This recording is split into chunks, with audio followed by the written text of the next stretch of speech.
नमस्कार रसिक श्रोते हो, कला दर्पणच्या आजच्या भागामध्ये आपलं अंतःकरणपूर्वक मी स्वागत करतो आहे.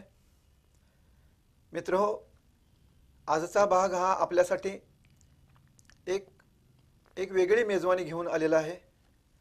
कारण का तर दिव्यत्वाची जेथ प्रचिती तेथ कर्माजे जुळती अशी प्रचिती पाहता क्षणी देणारे, जीवन त्यांना कळले हो या पटडीत आपसुक बसणारे, लक्ष्मी आणि सरस्वती एकत्र नांदत नाहीत या गैरसमजाला खोटे ठरवणारे, अष्टैश्वर्य हात जोडून उभं असतानाही विनम्रता, जिव्हाळा, मानवता, प्रेम याचं मूर्तिमंत उदाहरण.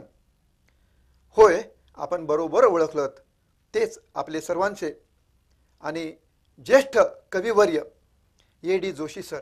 आश्चर्य वाटलं ना मित्र हो कविवर्य म्हटल्यानंतर?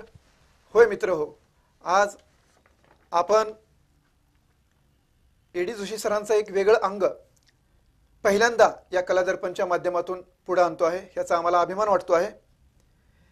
मित्र, आपण काय करतो, शिक्के मारायला पहिल्यांदा पुढे येत असतो. एक शिक्का मारतो प्रत्येक व्यक्तीवर, त्याचे विविध कंगोरे असतात, ते आपल्याला आपण कधी समजून घेत नाहीत. ए.डी. जोशी सर यांनी कवितेच्या माध्यमातून आपल्या अंतःकरणाला जो हात घातलेला आहे तो आज पावे तो कुणालाही माहिती नाही, तो या कलादर्पणच्या माध्यमातून आपण पुढे आणतो आहे. मित्र हो, सरांची ओळख करून देणं म्हणजे सूर्यावर बॅटरी मारायची आणि हा सूर्य आहे सांगणं, अशा प्रकारचं जरा आमच्यासारख्यांना वाटतं. तरीही हजारो लाखो विद्यार्थी घडवून समाज आणि पर्यायाने देश ज्ञान संपन्न करणाऱ्या सरांनी थेट इंडियन मॉडेलच सोलापुरात आणलेलं आहे. शिवाय सोलापूरला हिनवणाऱ्यांना चोख उत्तर त्यांनी दिलेलं आहे. अशी उतुंग माणसं, सोलापूरचं वैभव ही ऐवज असतात आपली, एक सामाजिक ऐवज म्हणून आपण ए.डी. जोशी सरांकडे पाहत आहोत. माझ्याने सरांच्या कवितेमुळे फार रणानुबंध अतिशय कौटुंबिक स्तरावर आहेत, ते शब्दांच्या पलीकडे आहेत. मला वाटतं माझं तर इन्फेक्शन झालं नसेल ना सर तुम्हाला कवितेचं इन्फेक्शन असं झालं असेल असं वाटतं मला. वडिलकीचा धाक नसला की घर, समाज आणि दुभंगला जातो, आणि त्या अर्थाने आपण नशीबवान आहोत की सरांच्यामुळे एक आदराचा धाक आपणा सर्वावर आहे. ही वस्तुनिष्ठ प्रतिष्ठा मिळवण्यासाठी सरांनी जे भोग भोगले, खस्ता खाल्ल्या, मित्र हो, दुःखालाही दुःख व्हावं असे प्रसंगाला सरांनी तोंड दिलेलं आहे. परिस्थितीचे विषारी घाव सोसून ही देवत्वाची मूर्ती आज तयार झालेली आहे. मित्र हो, सराकडून हे सारं आपण जाणून घेणार आहोतच, तरीही एक आठवण किंवा हिंट म्हणून मी सरांना काही मुद्दे मांडतोय. सरांना आज भावनिक त्रास नक्की होणार आहे, क्षमा मागूनच मी जरा सरांच्या पुढे सरांना पुढे घेऊन जाणार आहे. मित्र हो, एक बालक रात्री 8 वाजता अभ्यास करीत असतो. विचार करा, एक बालक रात्री 8 वाजता अभ्यास करीत असतो आणि मालकीन येते आणि खेकसते आणि लाईट बंद करते, बल्ब बंद करते आणि तू काय कलेक्टर होणार आहेस का असं म्हणते. मित्र हो, तोच पोरगा, चिमुरडा पोरगा कलेक्टर नाही, कलेक्टरच्या पुढे जाऊन अनेक कलेक्टर त्यांनी तयार केले. त्या बिचाऱ्याला तीर कोण सांगणार आता? ही अशी परिस्थिती निर्माण झालेली आहे. जेवण काय असतं हो, किती मामूली बाब आहे, मात्र त्या चिमुरड्यानं पहिल्यांदा पोरसादा वयामध्ये पूर्ण ताट भरलेलं पहिल्यांदा पाहिलं आणि जेवण असं असतं हे त्यांना कळालं. आणि कुणाच्याही कुत्सित नजरांना न जुमानता त्यांनी ते पोटभर जेवलं. ते पोटभर जेवण आजही सरांना जाणवत आहे. आणि ते जेवण कशाचं होतं मित्र? सर सांगतीलच, ते मृत्यूच्याही विधीचं होतं. ते आजकाल माझा पोरगा 8वी-9वीला नाही गेला तोवर लगेच मी बुलेट देतो, स्मार्टफोन देतो, ब्रँडेड कपडे काय देतो वगैरे वगैरे, आणि तो पोरगा काय दिवा लावतो हे मला माहिती आहे. मात्र एका पालकाचा पाल्य कॉलेजच्या पहिल्या दिवशी, मित्र नीट आहे का, पहिल्या दिवशी मर्तिकाचं कापड, ते मांजरपाट आरपार दिसणारं, सगळं अंग दिसणारं, ते अंगावर घालतो आणि स्लीपर कुठली तरी घालतो आणि तो चालत दयानंद कॉलेजला जातो. आणि मुलं हसतात, ती मुलं हसतात, फिदी हसतात. मात्र हे ध्यान म्हणतो, हे ध्यान आज सोलापूरचं विश्व समृद्ध करणार आहे. त्या हसणाऱ्यांना काय माहित होतं? आणखी एक प्रसंग आहे. निकालाचा दिवस असतो आणि मित्र मित्र सायकलवर चाललेले असतात. निकाल पाहिला तर तो काळ वेगळा होता. आणि पाहायला जात असताना सर ज्यांच्याकडे पूजा करायची लहान असताना त्यांनी सांगितलं की त्या मालकीनबाईला सांगितलं की मी निकाल बघून येतो मालकीनबाई, नंतर मी पूजा करतो. अरे बस रे, तू काय पास होणार आहेस का, तू अगोदर पूजा कर म्हणाले. आणि ती पूजा केली ही झाली. आणि नंतर त्यांचे मित्र आले. तो निकाल का 10वीचा होता, सर सांगतील ते. फर्स्ट क्लासमध्ये पास झाले ते सर. तो मित्र हो, उथळ उठवळ सवंग फुटकळ प्रसिद्धीच्या मागे लागलेल्यांना ही समज काय येत नाही की एकांतात एखाद्या विषयावर अभ्यास करावा, चिंतन करावं, तपश्चर्या करावी, तेव्हा कुठं सिद्धी प्राप्त होते. आणि तेव्हा हात जोडून प्रसिद्धी आपल्या मागोमाग येतील, हे सर आपल्याला सांगतीलच. मित्र हो, फार मोठा विषय आहे. आज मी सरांना जास्त बोलतं करणार आहे. हिमालयाला जाऊन कोण हार घातला तर हिमालय मोठा होत नसतो, हे मला माहिती आहे. तो हार घालणारा मोठा होत असतो. त्याप्रमाणेच या मुलाखतीचा सूर असणार आहे. इतकं मोठं साम्राज्य सरांनी उभं केलेलं आहे, तरीही त्यांच्या चेहऱ्यावरची सात्विकता, प्रसन्नता, याचं गमक काय, हेही मी सरांना विचारणार आहे. मित्र हो, तर मी सरांना पहिलाच प्रश्न विचारतो आहे. सर, आपलं बालपण आम्हाला त्या बालपणाकडे आम्हाला घेऊन जावं. जे बालपण, त्या बालपणामध्ये देवाला जे भुरळ पडली म्हणतात, मात्र तुमचं त्याच्या विरुद्ध होतं, ते बालपण आम्हाला सांगावं विनंती करतो. प्रथमतः मी वृत्तदर्पणचे आभार मानतो, कारण त्यांनी त्यांच्या दर्पणमध्ये माझी शारीरिक, मानसिक आणि बौद्धिक प्रतिमा दाखवण्याची जी मला इथं संधी दिली आणि ती प्रतिमा आपण सगळे पाहत आहात. माझ्या परीनं जेवढं काही आपल्याला समजेल अशा भाषेत मी हे सांगण्याचा प्रयत्न करेन. देवेंद्र आवटी प्रख्यात कवी माझ्या समवेत आहेत. ते जे काही मला प्रश्न विचारतील त्यातून माझं जीवनाचं रहस्य, माझ्या यशाचं रहस्य जे काही उलगडायचं आहे ते उलगडायचा मी जरूर प्रयत्न करेन. तर आता यांनी जे सांगितलं की बालपण त्या काळी, म्हणजे आम्ही जेव्हा लहान होतो सगळ्यांच्या परिस्थिती जवळपास सारख्याच असायच्या. गरिबी सगळ्यांच्या घरी पुजलेली असायची. त्यातल्या त्यात कोण जास्त गरीब, कोण कमी गरीब असाच परिसर असायचा. श्रीमंतीची लक्ष्मी ही फार मोजक्या लोकांकडे असायची. माझे वडील भिक्षुक, म्हणजे लोकांच्या घरचे पूजा वगैरे करून जे काही दक्षिणात आणा 2 आणे मिळायची आणि शिदा मिळायचा, त्याच्यावर आमच्या चौघांचं कुटुंब एका खोलीमध्ये टोळाच्या बोळात, सोलापुरामध्ये जो दत्त चौक भाग आहे त्याच्यामध्ये टोळाचा बोळ म्हणून आहे, तर त्या ठिकाणी आम्ही राहायचो.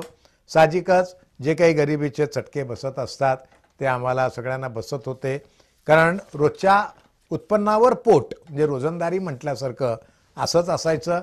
ज्या दिवशी वडिलांना काही काम मिळायचं त्यावेळी जे काही शिदा मिळायचा, गहू, पीठ, तेल, तूप, थोडीशी भाजी, त्याच्यावर आमचं घर चालायचं. रोज आम्हाला दुधाचं रतीबसुद्धा लावायची ऐपत नव्हती, त्यामुळे ज्या दिवशी काही थोडेफार असे येईल तेवढ्यात आम्ही भागायचो. भाकरी वरण एवढंच आमचं जेवण असायचं. कधी काळी एखादी भाजी बिजी वगैरे असायची. भातसुद्धा कधी काळीच असायचा, कारण नेहमी मिळणारं म्हणजे गहू आणि डाळ हे मिळाल्यामुळं आमच्याकडं भाकरी, चपाती आणि वरण, गट्टवरणाचा गोळा, त्यात थोडंसं तिखट मीठ घातलं आणि बागेत जाऊन खात बसलो की आम्हाला श्रीखंडपुरी खाल्ल्याचा आनंद व्हायचा. पण आम्ही कधी दुःख मानलं नाही त्याच्यामध्ये, कारण जे आहे माणसाने नेहमी आपल्याला जी परिस्थिती आहे त्या परिस्थितीत राहून त्याच्यात पुढं काय करता याल याचा विचार करायचा असतो. रडत बसायचं नसतं, हे एक मी ध्येय ठेवलं होतं आणि त्याप्रमाणे मी शिक्षण माझं चालू ठेवलं. आणि सर, तो एक प्रसंग आम्हाला सांगा की ज्यावेळेस तुम्ही ते पहिल्यांदा 10वी पासून 11वीला निघाला होतात त्यावेळेस कपडे नव्हते, आणि ते कपडे जेव्हा मी मॅट्रिक झालो त्यावेळी मॅट्रिक होती 11वी, आता 10वी आहे. आमच्या वेळी 11वी होती मॅट्रिक म्हणजे. आणि मॅट्रिक नंतर मुलं कॉलेजला जायचे किंवा नोकऱ्या करायचे. आणि मला त्यावेळी मॅट्रिकला फर्स्ट क्लास मिळाला होता. फर्स्ट क्लास मिळणं कारण 70-72% विद्यार्थी बोर्डात पहिला यायचा आणि त्यावेळी मला 62% पडले होते. त्यामुळं फारच मोठं ते यश होतं. आणि एवढ्या कठीण परिस्थितीतून काही सोयी नसताना, म्हणजे शेवटचे 2 महिने मला आठवतं आहे मुलं गणितासाठी शिकवणी लावायचे. चौपाळ भागात एक शिक्षक शिकवणी घ्यायचे, त्यांची 2 रुपये फी असायची. शेवटचे 2 महिने मुलं जायचे, 4 रुपये त्यांना द्यायचे आणि शेवटी प्रॅक्टिस पाहिजे म्हणून. पण तेवढे माझ्याकडे नव्हते, पण मला गणित थोडं अवघड जायचं. मग माझी इच्छा झाली, वडील म्हणले मी काय देऊ शकत नाही. मग मी त्या शिक्षकांकडे गेलो आणि त्यांना सांगितलं की मला शिकायची इच्छा आहे, पण माझ्याकडे तुमचे 4 रुपये मी देऊ शकत नाही, 2-2 रुपये जे द्यायचे ते, तर तुम्ही मला माफ करू शकता का? तर ते म्हणाले नाही हो, मी काय तसं करू शकत नाही, पण एक करू शकतो तुझ्यासाठी म्हणून. ही जी आमची खोली, एक छोटी खोली होती, 20-25 मुलं बसायचे. ते म्हणले तू सकाळी 6 वाजता क्लास आहे, तू 5:30ला ये, ही खोली झाड, सतरंजी टाक आणि जो बाहेर डेरा ठेवलाय ना ते 2 डेऱ्यामध्ये पाणी भरून ठेव. तुझं एवढं रोज काम केलं तर मी तुला फुकट घेतो. मी म्हटलं हरकत नाही, ते कामाच्या बिदा होईल, मला हे मिळेल. आणि त्या दिवसापासून मी 2 महिने पहाटे 5:30ला तिथं जायचो, त्यांची सगळी कामं करायची आणि 6 वाजता शिकवणीला बसायचं. पण मला माझी परिस्थिती नाही, मला द्या असं म्हणायची कधी लाज वाटली नाही, कारण आपण लाज वाटून घ्यायची नसतीच. जसं लहान मूल एखादा नुसतं वरती शर्ट घालतं, खाली चड्डी नसते, काही नसते, त्या काळात हिंडत बसतं आणि काही हसण्यासारखं निघालते, शर्ट वर धरून हसतं, त्यावेळी समोरचा त्याच्याकडे बघून अजून जास्त हसतो. पण त्याला हे कळत नसतं की आपल्याला त्याला शर्ट चोकायचा असतो, पण त्याच्यात खालचं उघडं दिसतंय हे त्याला कळत नाही, तो आपला आनंद घेतो. तसं आपल्या परिस्थितीचं आपण हे करायचं असतं. आपण आपला त्याही परिस्थितीत आनंद घ्यायला शिकायला पाहिजे. म्हणून जे आहे ते स्वीकारा आणि त्यातून पुढे जा, हे मी माझ्या लहानपणापासून शिकलो आहे. ज्याच्यावर जे नाही आहे त्याच्याबद्दल आपण वाईट वाटून घ्यायचं नाही, काळजी काय. मग त्याचवेळी मॅट्रिकला झालेल्या मुलांना बँकेत नोकरी, पोस्टामध्ये नोकरी, इन्कम टॅक्स डिपार्टमध्ये कारकून म्हणून नोकरी पटकन मिळायच्या. मग मला वडील मागं लागले की तू कर. मी म्हटलं नाही, मला शिकायचं आहे पुढं. म्हणजे शिकून तरी काय होणार आहेस तू? नाही, मला त्यावेळीपासून माझं ध्येय होतं की मला प्राध्यापक बनायचं आहे. मग ते म्हणले अरे तेवढं खर्च मला झेपणार नाही, कॉलेजला जाणं नाही. म्हटलं मी जातो आणि सायन्स विभाग. मग ते म्हणले बघ दयानंद कॉलेजला जायचं आहे, मी काय तुला एवढं देऊ शकत नाही, सायकल विकत तुला चालत जावं लागेल. मी चालत जायचो, जे काही विद्यार्थ्याचे कपडे असेल ते कपडे घालायचो, त्याच्यावर जायचो. म्हणजे त्याच्यानंतर 2 वर्षातच काय झालं, फर्स्ट इयर नंतर इंजिनिअरिंगला ॲडमिशन असते. त्यावेळी मला मार्क पडले, मला इंजिनिअरिंगला प्रवेश मिळत होता, परंतु पैसे नव्हते. माझे काही मित्र गेले, त्याची परिस्थिती चांगली होती. 1-2 मित्र माझे फर्स्ट इयरलाच नापास झाले. मग त्यांनी बँकेत त्यावेळी स्टेट बँकेच्या जाहिरात आली होती, त्यांनी अप्लाय केलं आणि त्यांना लागली नोकरी. माझे वडील मला मागं लागले, स्टेट बँकेची नोकरी, त्यांना स्टेट बँकेबद्दल फार आकर्षण, बँकेत हे आहे पटकन तू कर. आणि त्यावेळी 300 रुपये पगार होता. मी म्हटलं नाही, मला पुढं शिकायचं आहे. आणि मग मी BSc झालो. BSc झाल्यानंतर पुन्हा प्रॉब्लेम आला, कारण BSc झालं तर शिक्षक, मग शिक्षकाची नोकरी पण आली मला कोचन हायस्कूलमध्ये. आणि त्यावेळी तिथं 325 रुपये पगार होता. माझे वडील मला म्हणाले बघ तू आता तिथं 325 काम करणार, तो तुझा मित्र बँकेत लागला आहे, तो आता 400 रुपये घेतोय. तू त्यावेळी गेला असता तर मग काय. म्हणलं मला शिक्षकही व्हायचं नाही. मग काय व्हायचं तुला? प्राध्यापक. मग प्राध्यापकाला MScला जाणं होतं. पण त्याचवेळी सांगितलं आपली दुर्दम्य इच्छा असते, आपण प्रयत्न केले की नियती पण तुमच्या पाठीशी येते. आणि मग मला एक ग्रस्त भेटले, त्यांनी मला थोडी आर्थिक मदत द्यायचं आश्वासन दिलं. माझ्या एका मित्रांनी माझं आश्वासन दिलं आणि मग मी MScला गेलो आणि मग तिथून MSc झालं. MSc झाल्यानंतर सुद्धा मला संशोधनाचा प्रसंधी आली होती. मी तिथं जर PhDला गेलो असतो नॅशनल केमिकल लॅबोरेटरीत तर कदाचित मी आज जर्मनीत असलो असतो, एवढी मला संधी होती. पण वडील फारच थकले. ते म्हणले तू असं शिकतच राहिला तर आम्ही कुणाकडे बघायचं, बहीण आहे ती लग्नाची व्हायला लागली, तिचं बघायचं, आम्ही किती दिवस कष्टात काढायचं.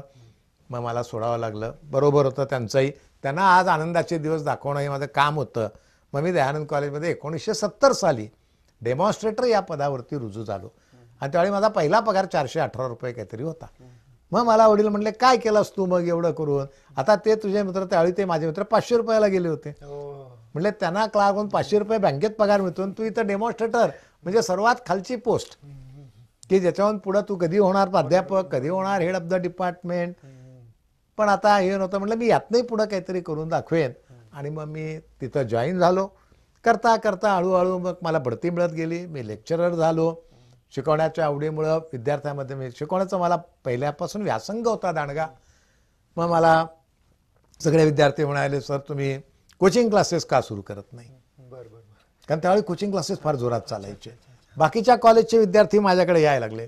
तुमच्या तोपर्यंत तुमच्या लक्षात नव्हतं असं? नाही, कारण नव्हतंच, अलाउड नव्हतं. प्राध्यापकांनी कोचिंग क्लास घ्यायचा नाही, खाजगी शिकवण्या घ्यायचा नाहीत, बंदी होती. आणि एक तर नोकरी करा नाही तर शिकवणी करा. काही जण करायचे थोडेफार सह्य करून घेऊन, पण मला विद्यार्थी मागे लागले. पण माझी त्यावेळी 17 वर्ष नोकरी झालेली. मग माझ्या डोक्यात आलं की आपण नोकरी सोडून कोचिंग क्लास काढूया. पत्नी माझी होती त्यावेळी, पत्नी माझी स्टेट बँकेत काम करत होती. मग माझे वडील म्हणाले, ही एवढी चांगली नोकरी सोडून काय तुझ्या मनात हे आठवलंय? आपण ब्राह्मण माणसं, आपल्याला भाकरी जे काही मिळतं त्यात सगळं चांगलं आहे, आपल्याला काहीच हे नाही आहे.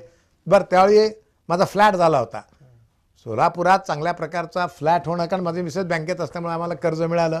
मी फ्लॅट घेतला. स्कूटर होती 1985 साली बजाजची स्कूटर आम्ही आणली. त्यावेळी म्हणजे काय मोठा माणूस, सांगलीहून जाऊन मी घेऊन आलो होतो. मग ते म्हणलं काय पाहिजे, 2 मुलं आहेत, ते चांगल्या शाळेत शिकतायत, एक सुखी कुटुंब आहे, तुझा पगार आहे, बायकोचा पगार आहे, उद्या तू प्राध्यापक होशील, प्रिन्सिपल होशील, लोकांनी मला सांगितलं. मग मी त्यांना म्हटलं, मग प्रिन्सिपल झाल्यावर पुढं काय करायचं? जेव्हा मी 60 वर्षाचा होईल तेव्हा मला संस्था म्हणणार, सर सर या, आता तुम्ही रिटायर व्हा, तुमचं काम संपलं. मला रिटायरमेंटचं काळजी त्यावेळी लागली, पुढं काय करायचं आपण. आणि म्हणलं मला कोणी उठ नाही म्हणलं पाहिजे. मला त्यावेळी एक माझं तत्व होतं, माझे वडील म्हणायचे, कबीराचा एक दोहा होता, ऐसी बानी बोल कोई न बोले झूठ. तुम्ही नेहमी माणसाने असं बोललं पाहिजे की खोटं बोलतोय असं वाटतं कामा नये. ऐसी बानी बोल कोई न बोले झूठ, ऐसी जगह बैठ कोई न बोले उठ. असे तुमचं स्वतःचं एक स्थान निर्माण करा की जिथं तुम्हाला कुणीही उठ म्हणू शकणार नाही. आणि आज मी त्या स्थानाला आलो, हे मला आनंद आहे की आज मला कुणीच वरचा सोडला तर माझ्या प्रेसिडेंटच्या खुर्चीवरून उठा जोशी म्हणणार नाही. हा, कारण मी माझी खुर्ची तयार केलेली आहे. हे माझं ध्येय होतं. म्हणून मी म्हणजे त्या काळी ब्राह्मणांनी असं काही करणं म्हणजे हे मोठं रिस्क होती. परवा शिंदेसाहेब जेव्हा माझ्या एका सत्कारासाठी आले होते तेव्हा ते म्हणाले की सरांनी धोका पत्करला दरवेळी आयुष्यामध्ये. माझे मित्र म्हणाले, तू दरवेळी जुगार खेळतोस आयुष्याच्या ह्याच्यासाठी, एवढी चांगली नोकरी, पेन्शन मिळणारी, सगळी सोडून इकडं उद्याच्या ह्याच्यावरती जातोस. पण माणसाने धाड दाखवल्याशिवाय, जर जो डर गया समजो मर गया, हे आपण जसं म्हणतो, डर के आगे जीत है. तुम्ही भ्यायचं नाही, चालायचं पुढं. ते मी ठरवलं, सोडली नोकरी आणि कोचिंग क्लास काढले. मग एकटा होतो मी आधी, एक विषय घेतला, हळूहळू लोक भेटत गेले आणि 15 वर्षाच्या काळामध्ये माझे 3 कोचिंग क्लासेस होते, 40 लोक माझ्याकडे काम करत होते, 3,500 विद्यार्थी. म्हणजे त्यावेळी यश म्हणजे श्री अकॅडमी असं होतं. माझ्या क्लासेसचं नाव होतं श्री अकॅडमी. ती यश, तुम्हाला यशस्वी व्हायचं आहे ना, मग श्री अकॅडमीत जायचं आहे. बोर्डात यायचं आहे ना, श्री अकॅडमीत जायचं. साध्या मुलाला पास व्हायचं आहे ना, कारण आमचं ते तत्व होतं, सामान्यांना गुणवान बनवणे आणि गुणवानांची गुणवत्ता वाढवणे. ही 2 आम्ही ध्येय ठेवली होती. साधा मुलगा सुद्धा शिकून वर आला पाहिजे आणि गुणवान मुलगा गुणवत्तावान झाला पाहिजे, या ध्येयाने आम्ही चालत होतो. आणि त्यावेळी 3,500 विद्यार्थी माझ्याकडे होते. मग त्यातनं करता करता स्वस्त बसत नव्हतं. आज माझा हा स्वभावच आहे, मी लोकांना सांगतो असतो, I am not alcoholic but I am a workaholic. हा, मला कामाची नशा आहे, बाकी मला पेयाची नशा नाही आहे. मला कामाची नशा आहे. मला काम असल्याशिवाय करमत नाही. काय करायचं? मग माझा मुलगा अमेरिकेतून शिकून आला, त्यांनी संकल्पना मांडली, बाबा आपण शाळा सुरू करूया. आणि 2002 साली फक्त तुम्हाला आश्चर्य 6 खोल्या, मी माझं जे काही कमवलं होतं ते तिथं घातलं. माझ्या ट्युशनच्या क्षेत्रामध्ये ज्यावेळी मी कमाई केली, ती जागा घेतली, 6 खोल्या बांधल्या. फक्त आम्ही ते जुळे सोलापूर परिसरात, ज्यावेळी तिथं लोक बांधलेलं घर सोडून गावात येत होते, मला लोकांनी वेड्यात काढलं. अहो, इथं saint Joseph, little flower, Haribhai, Siddheshwar, एवढ्या चांगल्या शाळा असताना एवढ्या लांबच्या शाळेत तुमच्याकडे कोण येणार? 5 किलोमीटर गावापासून ते लांब आहे, वैराण भाग आहे सगळा, तिथं रस्ते पण नाही आहेत. आणि तुम्ही म्हणताय तिथं मी शाळा काढतो. आणि बरं, ती जागा शाळेसाठी रिझर्व होती. म्हणजे बांधल्यानंतर जर शाळा चालली नाही तर ते जागेचे पैसे गेले आणि इमारतीचे पैसे गेले. म्हणजे हा जुगार होता एक मोठा. म्हणजे माझी कमाई सगळी पाण्यात जाणार होती. पण माझा स्वतःवर विश्वास होता. मी म्हणलं मी हे करून दाखवतो आणि आणतो का नाही बघा.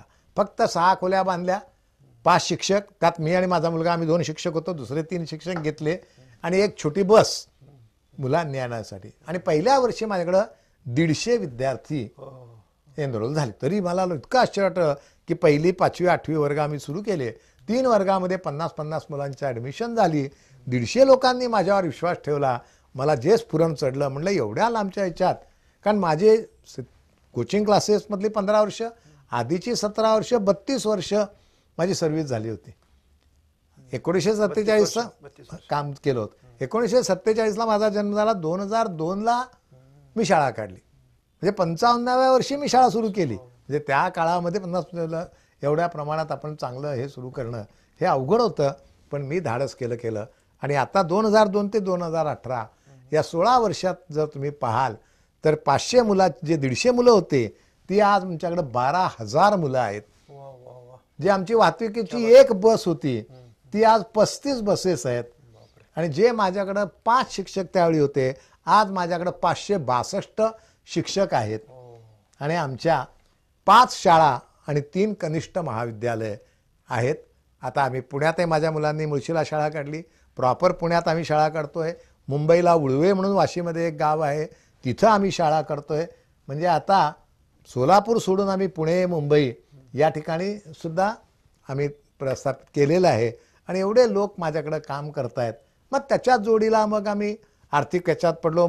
आम्ही अरुणोदय कोऑपरेटिव्ह सोसायटी सुरू केली, आम्ही पेट्रोल पंप सुरू केला, आम्ही मंदिर बांधलं, आम्ही सार्वजनिक वाचनालय मोफत वाचनालय मी तयार केलं. एकंदर त्या भागातल्या लोकांना सगळं मिळावं या दृष्टीनं आम्ही एक एक गोष्टी केलो. आज तुम्ही सांगा पहिले 50 वर्ष सोलापुरात किती शाळा होत्या आणि या 12 वर्षात सोलापुरात किती बाहेरच्या शाळा आलेल्या आहेत पहा. अगदी नावाजलेली शाळा पोद्दार जी भारतातली नावाजलेली शाळा आहे ते इतके दिवस का नाही आले? कारण त्यांना कळलं इंडियन मॉडेल स्कूल चालतंय म्हणजे याचा अर्थ सोलापुरात टॅलेंट आहे. नाही तर इतके दिवस काय समजायचं सोलापूर म्हणजे फक्त गिरणी कामगाराचं, बिडी कामगाराचं आणि चादर कामगारांचं लोकांचं गाव आहे फक्त बस. इथं टॅलेंट नाही. ह्याचा मला एवढा राग यायचा की सोलापुरात टॅलेंट आहे. आणि तुम्हाला आश्चर्य वाटेल अगदी स्वामीनारायण गुरुकुल, शांती गुरुकुल, सेंट थॉमस, KLE, पोद्दार अशा प्रसिद्ध शाळा सोलापुरात आल्या आहेत आणि सगळ्या शाळा व्यवस्थित चाललेल्या आहेत. याचा अर्थ काय झाला की सोलापुरात टॅलेंट आहे. 4-5 वर्षापूर्वी आमच्यामधून एक विद्यार्थी IIT ला गेला, नाही तर आतापर्यंत सोलापुरातून IIT साठी विद्यार्थी जातो ही संकल्पनाच नव्हती. जातोय कळलं की तुम्हाला सांगतो या गेल्या 4 वर्षामध्ये बाकलीवाल क्लासेस आले, कोटाचे लोक आले, आंध्राचे लोक आले आणि या वर्षी तुम्हाला असे वाटेल आपल्या सोलापुरातून 15 मुलं IIT साठी गेलेली आहेत आणि त्यात पवई येथे 3 मुलं सोलापूरची गेलेली आहेत. याचा अर्थ काय दर्शक मी म्हणतो एडी जोशींकडनं जायला पाहिजे असं नाही, बाहेरचे लोक आले आणि सोलापूर हे एक शैक्षणिक हब तयार झालंय. याचा मला अभिमान वाटतो. मी काय माझ्या वैयक्तिक पैशासाठी किती लागतो माणसाला हे काम केलेलं नाही. पण एवढ्या ज्या अर्थी हे लोक आले, मी यश कशावरून ठरवत होतं, ज्या अर्थी भारतात प्रसिद्ध असलेल्या बाकलीवाल क्लासेसला सोलापुरात क्लास काढावा वाटतो. म्हणजे त्याला पण खात्री आहे की सोलापुरात टॅलेंट आहे आणि सोलापुरात मला IIT साठी जाणारी मुलं एवढी मिळणार आहेत म्हणून ते लोक इथं आले. पण त्याला मी कारणीभूत झालो याचा मला जास्त अभिमान आहे आणि सोलापूरच्या लोकांना चांगला. आणि तेच आता मी एक नवीन क्षेत्र जे माझं स्वप्न होतं सोलापूर एक IT हब झालं पाहिजे. सोलापुरात IT क्षेत्राला, कारण सोलापूरचे सगळे टॅलेंट पुणे, मुंबई, बेंगलोर, अमेरिका सगळीकडे जातात. त्यांनाच जर आपण इथं चांगलं केलं तर सोलापूर एक उत्तम IT हब. आणि म्हणून मी जुलै महिन्यामध्ये ADJ infotech services private limited नावाची कंपनी सुरू केली. सध्या 15 लोक माझ्याकडे काम करतायत. माझा एक विद्यार्थी अमेरिकेत आहे, तोही तिथून आम्हाला काम देतो. इथले 2 विद्यार्थी असे आम्ही 4-5 जण मी एकत्र केलेत आणि त्यांच्यातून मला सोलापुरात एक मोठं इन्फोटेक उभा करायचं आहे हे आहे. आणि माझ्याचबरोबर माझा मुलगा, माझी सून हे देखील सगळ्याच क्षेत्रात आणि त्यातल्या त्यात आता कल्चरल क्षेत्रात तुम्ही पाहत असाल माझा मुलगा आणि सून, माझ्या सुने सायली जोशी सगळं सोलापूर त्यांना ओळखतं, अमोल जोशींना ओळखतात सगळेजण. आपण 2-3 पिक्चर तयार केलेले आहेत, सिरियल केलेले आहेत. आता एक सौंदर्य स्पर्धा जागतिक पातळीची होती त्याच्यामध्ये अमोल जोशी स्पॉन्सर आणि सायली जोशी हे स्पॉन्सर आहेत. म्हणजे एकही क्षेत्र आम्ही जोशी कुटुंबियांनी सोडलं नाही की बाबा सगळ्या क्षेत्राचा लाभ हा सोलापूरच्या लोकांना मिळावा. आमच्याकडून खेळाडू तयार झालेत, आमच्याकडून कलाकार तयार झालेत. सध्या गाजत असलेल्या घाडगे आणि सोन या सीनमधली भाग्यश्री लिमये ती आमची विद्यार्थी. गायन क्षेत्रात असणारा अभिषेक सराफ तो आमच्याकडं, ती सध्या काय करते या चित्रपटात काम केलेली मुलगी ती आमची विद्यार्थी आहे, सध्या आमच्या शाळेतच शिकते. म्हणजे आमच्या शाळेतून सगळ्या प्रकारचे विद्यार्थी तयार होतात, कलाकार तयार होतात, खेळाडू तयार होत आहेत आणि गुणवत्तावान विद्यार्थी तर तयार होतात. म्हणजे गुणवत्तेचं दुसरं नाव IMS असं आता म्हटलं जातं. सोलापूर मॉडेल स्कूलच झाले. बस, आणि ते आम्ही तयार इंडियन मॉडेल स्कूल म्हणजे आता पुण्याचे पूर्वी कसं असायचे इकडे याचे, आता सोलापूरचे पुण्याला चाललेत. आणि माझ्या कॉलेजमध्ये तर परिसरातले 500-600 बाहेरचे तालुक्यातले विद्यार्थी माझ्याकडे येतात. यावर्षी आमच्या कॉलेजमधून 50 विद्यार्थी मेडिकलला गेलेत आणि 100 विद्यार्थी गव्हर्नमेंट इंजिनिअरिंग कॉलेजला गेलेले आहेत. आणि सर्वात जास्त 12वीला बसणाऱ्याची संख्या सोलापूर जिल्ह्यातल्या कॉलेजपेक्षा माझ्या कॉलेजची जास्त आहे. हे 10 वर्षातलं माझं जे यश आहे याचा मला अभिमान वाटतो की बाबा मी जे काही केलं आणि जे ठरवलं ते मी करत गेलो. मित्र हो, हा थक्क करणारा प्रवास याचं मूळ जर आपण पाहायला गेलो तर प्रामाणिकपणा, सत्य आणि इतरांसाठी मी काय करू शकतो, माझं जीवन हे कुणाला खरोखर उपकारक ठरू शकतं का, ह्या मानवतावादी गोष्टींनी भरलेले सरांनी ही जो साम्राज्य निर्माण केलेलं आहे. स्मार्ट सिटी आपण आता म्हणतोय, पण सरांनी त्यावेळेसच स्मार्टच्या रूपातून कार्य चालू केलेलं आहे. आज त्यांनी विविध क्षेत्राचा जो उल्लेख केलेला आहे. आणखी काय हवं सोलापूरला? मात्र ह्या जोशी सरांना एका कवेमध्ये म्हणून आम्ही म्हणतो की एका मुठीत बसणारं हे व्यक्तिमत्व नक्कीच नाही आहे. आणि त्यांचा जो उत्साह आहे तो मुळात येतो तो अध्यात्माच्या त्यांच्या बैठकीमुळे. इतकं होऊनही त्याने आपली एक वेगळी ओळख निर्माण करण्यासाठी कधीही अट्टहास केलेला नाही आणि कुणाचीही रेष पुसली गेलेली नाही याची त्यांनी नेमकी काळजी घेतलेली आपल्याला जाणवते. कुणालाही न हिनवता किंवा कसलाही मत्सर वगैरे न करता किंवा कसलीही असे घाणेरडी स्पर्धा न करता त्यांनी ही वाटचाल केलेली आहे. आणि आता टर्निंग पॉईंट जर सरांनी अनेक सांगितलेले आहेत. मात्र सर मला असं विचारायचं आहे, हे ज्यावेळेस आपण हे करता त्यावेळेस अध्यात्माला आपण जास्त वाव देत आलेला आहात, तर मग असे आपले आदर्श कोण आहेत सर? आता अध्यात्म या शब्दाचा मी अर्थ असा लावेन की आधी आत्म. म्हणजे आधी तुम्ही स्वतःचा विचार करा, तुम्ही कोण आहात, स्वार्थ बघू नका. आत्म म्हणजे स्वतःला ओळखा. हू एम आय. जसं मलाही वाटलं होतं, माझ्याकडे खूप पर्याय होते, मी संशोधनाला जाऊ शकत होतो, माझी एका मित्राबरोबर केमिकल फॅक्टरी होती, तिथं मी बिझनेस पार्टनर होतो. पण जेव्हा मला कळलं की मी एक उत्तम शिक्षक होऊ शकतो कारण ती माझ्यात कला आहे, त्याच्यानं मी स्वतःला ओळखलं. आणि ते तुम्ही म्हटलं तसं की प्रामाणिकपणानं तुम्ही कष्ट केले, if you have hard sincere and honest effort तुम्ही कराल तर यश तुम्हाला कधीही लक्षात ठेवा मिळणारच. आपण जे पेरतो ते उगवतं. फक्त शेतीत कसं असतं, जे पेरतात तिथंच उगवतं. तुम्ही ज्वारी पेरली, ज्वारी येणार आहे. गहू पेरले, गहू येणार आहे. तुम्ही ज्वारी पेरून ऊस यायला पाहिजे म्हटलं तर येऊ शकणार नाही. पण जीवनात काय आहे, तुम्ही कुठंतरी पेरलेलं कुठंतरी उगवतं. त्यावेळी तुम्हाला वाटत नाही मी एवढी मेहनत केली वाया गेलं, असं नाही होत. मी कॉलेजमध्ये असताना जेव्हा एकदा एक परिस्थिती अशी आली होती की विद्यार्थ्यांची संख्या कमी व्हायला लागली होती, प्राचार्याने आम्हाला बोलून सांगितलं बघा तुम्ही काहीतरी करा, असेच विद्यार्थी कमी झाले तर स्टाफला कमी करावं लागेल.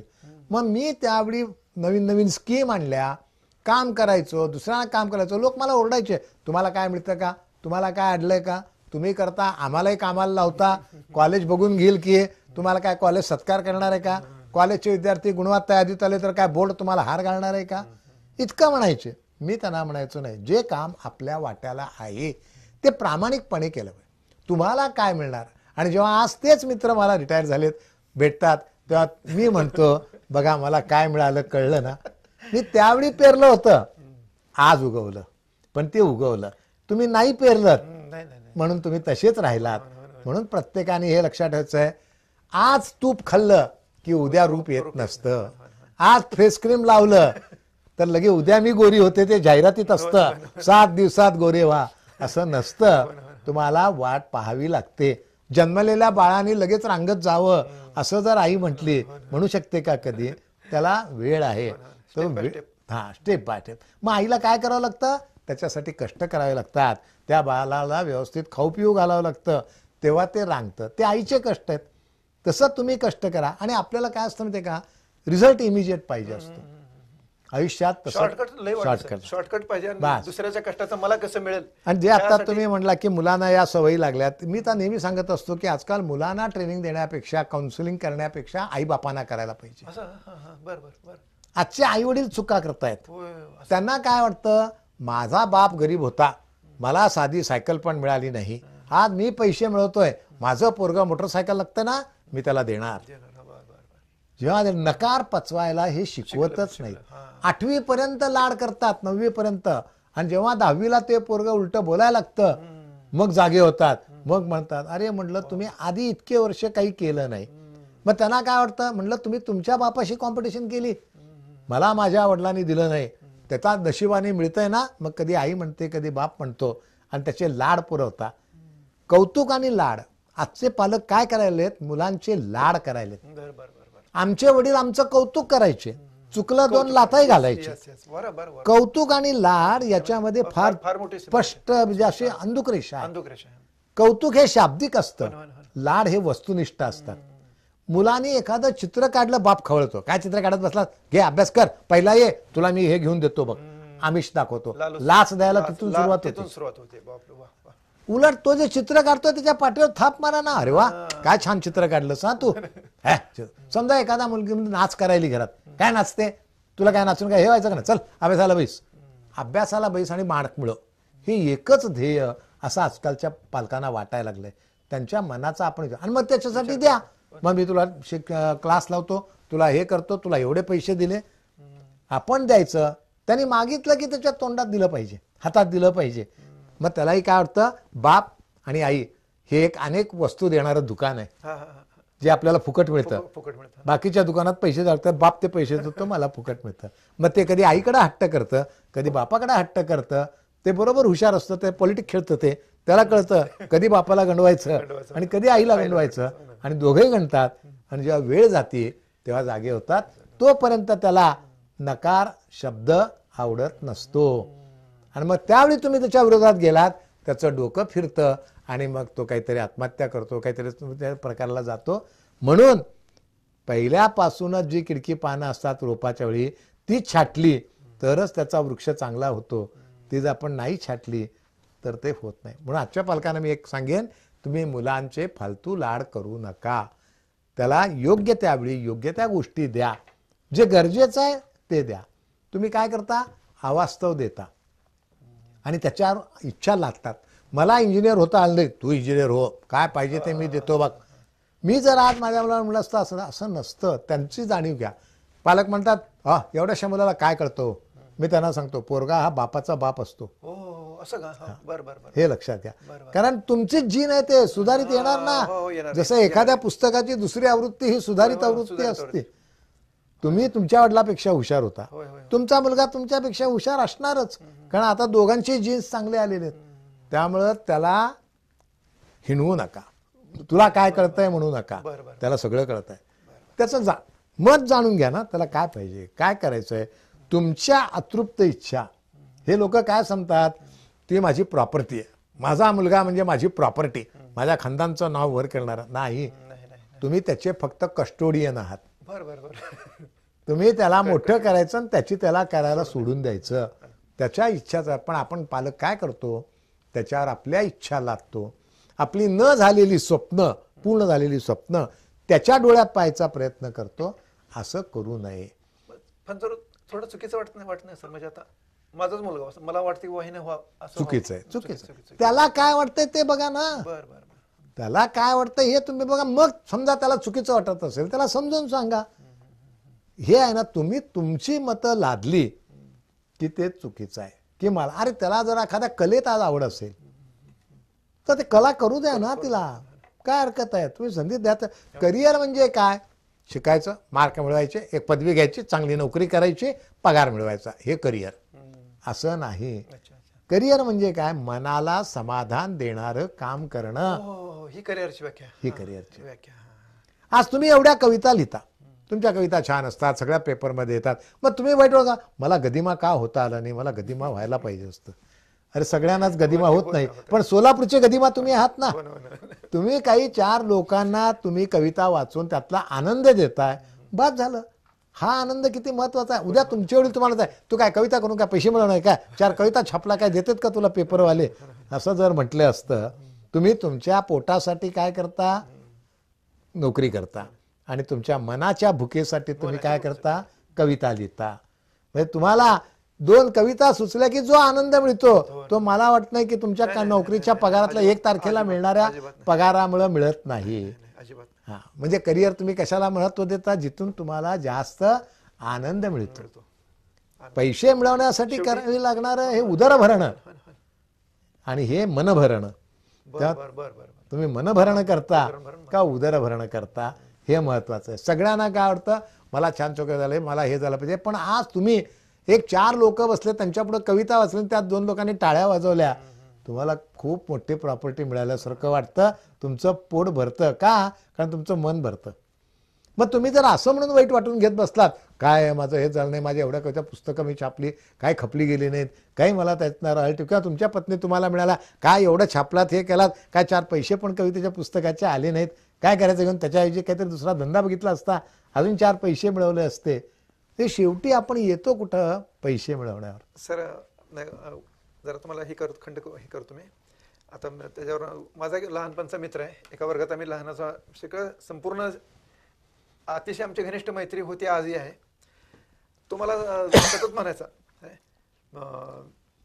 तू काय कविता करतो रे? आम्ही 2 जण मी घाटशिळेमध्ये जाऊन शाळा बुडवून आम्ही काय करायचं, कविता करायचं, त्यानं ते वेगळं त्यानं हे करायचं. काय आज तो फार मोठा म्हणजे बिझनेसमॅन आहे, सगळं काय. मग परवापर्यंत म्हणत होता तो, एक 5-6 वर्षापर्यंत, 7-8 वर्षापर्यंत म्हणायचा, काय बघ मी किती कमावलं, तुला काहीच कमावता नाही वगैरे वगैरे सतत म्हणायचा. नाही, आज तो मित्र माझा ह्या 2-3 वर्षामध्ये म्हणतो की देवेंद्र, तुझं जी काय ते नावलौकिक प्रतिष्ठा मला दे कवितेचं, काय माझं तुला घेऊन टाक म्हणत होतो. काय अरे ह्याच्यामध्ये जो आनंद आहे जीवनाचा तो कशातच नाही रे, खरोखर मला आता जाणवं लागलं म्हणतो. म्हणजे हे महत्वाचं. या छंदाने याच्याने तुम्ही माणसं जोडता. माणसाने काय केलं पाहिजे माहिती आहे? माणसं जोडली पाहिजे. आपल्या जन्माला बारशाच्या वेळी जे लोक आपल्याकडे येतात आपल्या नाव ठेवायला, ते कोण असतात माहितीये? ते तुमच्या वडिलांचे कमाई, त्यांच्यामुळे ते आलेले असतात, तुमच्याकडे बघून आलेले नाही. पण तुमच्या अंत्ययात्रेला किती लोक असतात हे तुमच्या कर्तृत्वावर अवलंबून असतं. तुम्ही किती कर्तृत्व केलंय हे केव्हा दिसतं माहितीये? तुमच्या अंत्ययात्रेला किती लोक आलेले आहेत. तुमच्या अंत्ययात्रेला खांदा द्यायला 4 लोक जर बोलवायला लागत असतील तर तुम्ही आयुष्यात अयशस्वी झालात. आणि तुमच्या अंत्ययात्रेला जर लोक जास्त असतील ती तुमच्या पराक्रमाची पावती आहे. आज राजेश खन्ना गेल्यानंतर राजेश खन्नाच्या अंत्ययात्रेत अमिताभ बच्चन चालत गेला. आज तो गाडी घेऊन स्मशानभूमीत जाऊ शकत होता, पण राजेश खन्नाच्या अंत्ययात्रेत अमिताभ बच्चन सारख्या नायकाला, जगविख्यात नायकाला चालत जावं वाटणं हे राजेश खन्नाचं यश आहे. की या माणसाला सुद्धा मी याच्या अंत्ययात्रेत गेलो पाहिजे, तेव्हा त्यांनी सगळं तिथंच जिंकलं. त्या राजेश खन्नावर किती मुली फिदा झाल्या आणि काय केला हा भाग वेगळा, पण अमिताभ बच्चन चालत गेला त्याच्या अंत्ययात्रेला, ही त्याची मोठी कमाई. म्हणून माणसाने असं कमावं की जाताना किती जण रडले तुम्ही गेलात म्हणून, वाईट वाटलं, हे महत्वाचं. कारण ते तुम्हाला समाधान देऊन जाणार आहे, जीवनाचं खरं सार त्याच्यामध्ये आलेलं, पैसे येणार.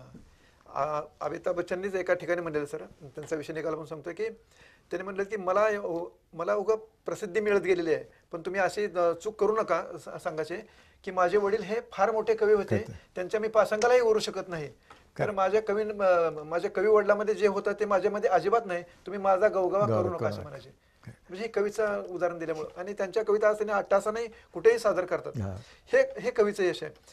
मी सतत सांगत असतो कवी हा भनंग असतो, फकीर असतो, तो जगाचा दुःख वेदना दन घेतो आणि रडत बसतो, मात्र तो कधीही असा स्वार्थानं बरबटलेला कधी दिसत नाही. आणि म्हणूनच मला आता मी मूळ मुद्द्यावर येतो सर, की ज्या आमचा कलादर्पणचा जो मुख्य हे आहे की हे सगळं केलेलं आहे, ही एडी जोशी सरांनी केलेलं आहे, मान्य आहे, आम्ही मान्य करतोय, मात्र त्यांच्या आतमध्ये जो एक कवी लपलेला आहे त्या कवीने केलं असं आम्ही म्हणू शकतो का? कवी म्हणण्यापेक्षा मी असं म्हणेन कलाकार. कलाकार मी सांगतो, मी प्रत्येक आता माझ्याही शिक्षकांना सांगतो, a teacher is good artist. शिक्षक हा उत्तम कलाकार असला पाहिजे. त्याला विद्यार्थ्यासमोर उभारून कथा सांगता आली पाहिजे, त्याला कविता म्हणता आली पाहिजे, त्याला नाचता आलं पाहिजे, त्याला डायलॉग म्हणता आले पाहिजेत. कलाकार काय करतो, या सगळ्यांनी तुमचं मन रिझवतो. असं करून जेव्हा तुम्ही मुलाची मनं तुमच्याकडे ओढून घ्याल तेव्हा तो विद्यार्थी खरं शिकेल. म्हणून शिक्षकांनी कलाकारासारखं राहिलं पाहिजे. शिक्षण ही एक कला आहे, शिकवणं ही कला आहे. MA BEd MSc BEd BSc BEd झालेले खूप लोक असतात, म्हणजे ते शिक्षक आहेत असं नाही. शिक्षक होणं आणि शिकवणं ही कला आहे, ती तुम्हाला आतून आली पाहिजे, मूळ पाहिजे तुमच्यामध्ये. मग ते माझ्यात होतं.